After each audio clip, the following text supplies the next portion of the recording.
दोस्तों, किसी ने सही बात कही है कि दूसरों की समस्याओं का आनंद लेना बंद कीजिए, वरना ईश्वर आपको वही गिफ्ट कर देंगे, क्योंकि भगवान वही तो गिफ्ट करते हैं जिसमें हमें आनंद आता है। आदतों को लेकर के आपने बहुत सारी कहानी सुनी होंगी, जैसे आदत से मजबूर होना पुरानी आदत है, जाते आते जाएगी। बहुत सारी कहावतें हैं, जैसी आदत है वैसा जीवन, लेकिन आदत ऐसे नहीं बनी है। दरअसल हम जिंदगी के नाम पर आदतों को ही जीते हैं। बहुत सारी आदतों को एक जगह इकट्ठी कर ले तो जो बनती है वह है हमारी जिंदगी। नमस्कार दोस्तों, spark success TV YouTube channel में आपका दिल से स्वागत है।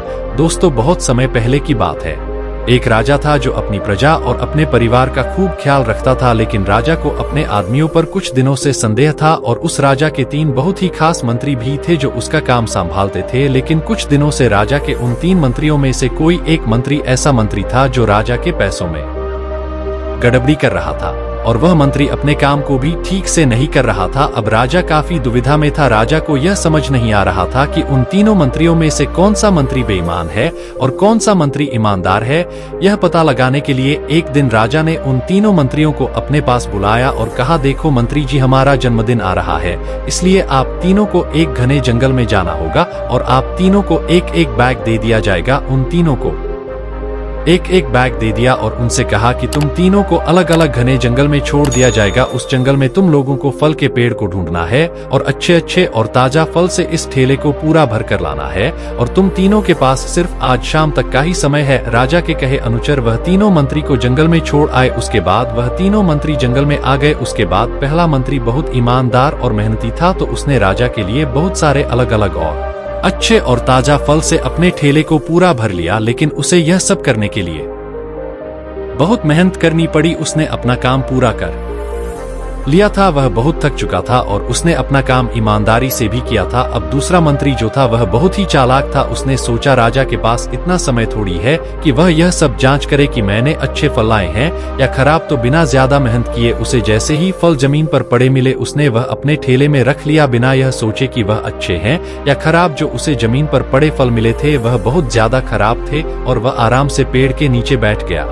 तीसरा मंत्री जो था वह बहुत ही ज्यादा बेईमान और आलसी था। उसने सोचा कि राजा सिर्फ ठेले की लंबाई और वजन ही देखेगा, यह नहीं देखेगा कि उस ठेले के अंदर क्या है और कितनी अच्छी और खराब चीजें हैं। तो उस तीसरे मंत्री ने बिना कुछ सोचे समझे अपने ठेले को सूखे पत्तों और कुछ छोटे छोटे पत्थरों से अपने ठेले को भर लिया और वह भी पेड़ के नीचे बैठ गया और शाम होने का इंतजार करने लगा। राजा के कहे मुताबिक समय समाप्त हो चुका था, शाम भी हो चुकी थी। अब वह तीनों मंत्री भी एक साथ अपने अपने ठेले के साथ राजा के महल में वापस आ गए। राजा ने देखा कि वह तीनों मंत्री जंगल से वापस आ गई है, तो राजा ने उन तीनों मंत्रियों के ठेले को खोलकर देखा नहीं कि उसके अंदर क्या क्या है और उसने उन तीनों मंत्रियों को अलग अलग जेल में 1 महीने के लिए जेल में कैद कर दिया। राजा ने सिपाहियों को यह आदेश दिया कि इन तीनों को 1 महीने तक खाना नहीं दिया जाएगा और यह तीनों भी 1 महीने तक वही फल खाएंगे जो इन तीनों ने जंगल से अपने ठेले में भर कर लाए हैं। और उन तीनों मंत्री को राजा ने जेल में कैद कर दिया। तो जो पहला मंत्री था जिसने अपने ठेले में अच्छे और ताजा अलग अलग फल अपने ठेले में जमा किए थे, उसने जेल में 1 महीना आराम से गुजार लिए, अच्छे फल खाते हुए जो उसने खुद जमा किया था। उसके बाद जो दूसरा मंत्री था जिसने बेकार और खराब फल अपने ठेले में रखे थे, उसे वही बेकार और खराब फल 1 महीने तक खाने पड़े और वह उस जेल में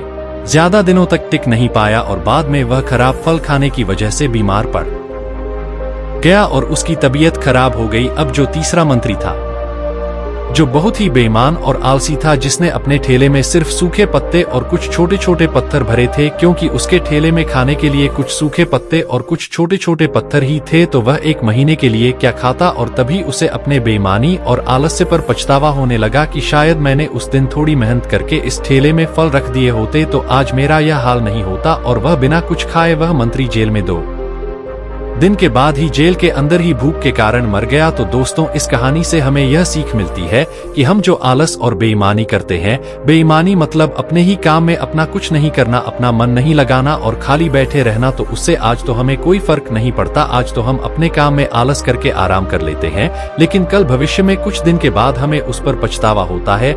आपने बहुत से लोगों को यह कहते हुए सुना होगा कि काश उस समय पर मैं ऐसा कर लेता तो आज उस इंसान की जगह मैं होता, लेकिन उस समय पर उन लोगों ने आलस को अपनाया था, इसीलिए वह आज जहाँ के वही है। और जिसने मेहनत को अपनाया था वह इंसान अपनी मंजिल में आगे बढ़ गया। तो अपने काम के साथ बेईमानी और आलस्य बिल्कुल भी मत करो, उसके बाद तो हमें पछतावे के अलावा और कुछ भी नहीं मिलता। यह जो समय है ना, इसकी कीमत कोई नहीं लगा सकता है।